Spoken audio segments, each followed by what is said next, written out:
বন্ধুরা, welcome to my YouTube channel. আজকের ভিডিওতে আমি শেয়ার করব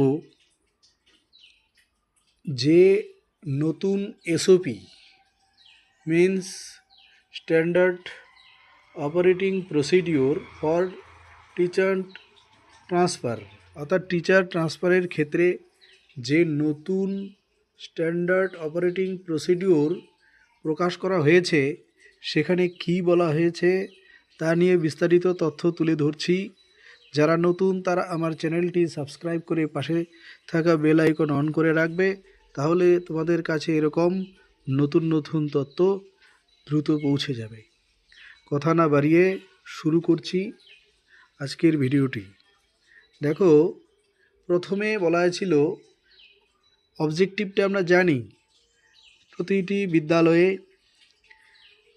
শিক্ষক এবং ছাত্রের রেশিওটাকে একটা নির্দিষ্ট ভারসাম্যে আনার জন্য এই এসওপি প্রকাশ করা হয়েছিল।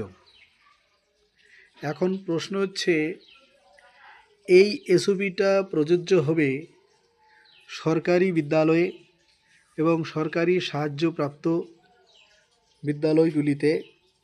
এই প্রসিডিওরে আগে যে নতুন এসওপি প্রকাশ করা হয়েছিল সেক্ষেত্রে যে তথ্যটা দেওয়া হয়েছিল সেখানে বলা হয়েছিল যে সারপ্লাস টিচার হবে যে আগে বিদ্যালয়ে প্রথম জয়েন করবে এবং সেই শিক্ষক যদি ছাত্র অনুপাতে 3:1 এই অনুপাতের তুলনায় যদি বেশি হয় তাহলে সেই শিক্ষককে সারপ্লাস হিসাবে গণ্য করা হবে এবং উনি সারপ্লাস টিচার হিসাবে বদলি পাওয়ার সুযোগ লাভ করবেন। কিন্তু এখন নতুন একটি এসওপি প্রকাশ করার পর এখানে বলা হয়েছে যে বায়োলজিক্যাল এজ, মানে যে শিক্ষক আগে জয়েন করুক আর পরে জয়েন করুক, যে শিক্ষকের বয়স সব থেকে বেশি হবে তিনিই হবেন সারপ্লাস টিচার এবং তিনি বদলির সুযোগ পাবেন। তাহলে এখানে যে প্রসিডিউরটা আছে আমি এক এক করে বলছি। Number 1, identification of school with zero enrolment having teaching and non teaching staff. তার মানে যে বিদ্যালয়ে টিচিং এবং নন টিচিং স্টাফ আছে, জিরো এনরোলমেন্ট, সেই জিরো এনরোলমেন্ট স্কুলগুলোকে প্রথম শনাক্ত করা হবে এবং সেই বিদ্যালয়ের টিচিং এবং নন টিচিং স্টাফদেরকে অন্যত্র বদলি করা হবে।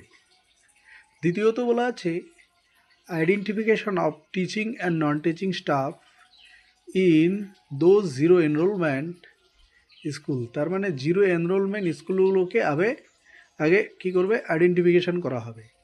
3 নম্বরে বলা আছে identification of school with surplus teacher.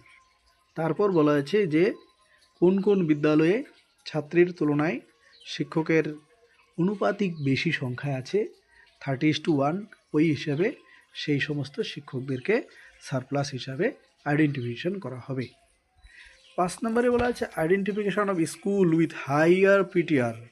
তার মানে শিক্ষকের সংখ্যা ছাত্রের তুলনায় যখন বেশি হবে সেটাকে বলা আছে হাই পিটিআর। পিউপিলস। তারপর বলা আছে 6, দ্য ডিস্ট্রিক্ট অথরিটি, ডিআই হতে পারে বা সেকেন্ডারি ক্ষেত্রে বা DPSC of chairman, shall publish a list school having teacher shortage. তার মানে যে সমস্ত বিদ্যালয়ে ছাত্র সংখ্যা বেশি শিক্ষক সংখ্যা কম সেই সমস্ত স্কুলগুলোর একটা লিস্ট তৈরি করবে। 7 নম্বরে বলা আছে identification of staff for transfer. তার মানে কাদেরকে বদলি করা হবে সেটা আইডেন্টিফিকেশন করা হবে। All teaching and non teaching staff posted in zero enrolment school shall be considered for transfer. তার মানে যে বিদ্যালয়গুলিতে ছাত্র সংখ্যা বেশি শিক্ষক নেই বা কম, সেই বিদ্যালয়গুলিতে ট্রান্সফার করা হবে।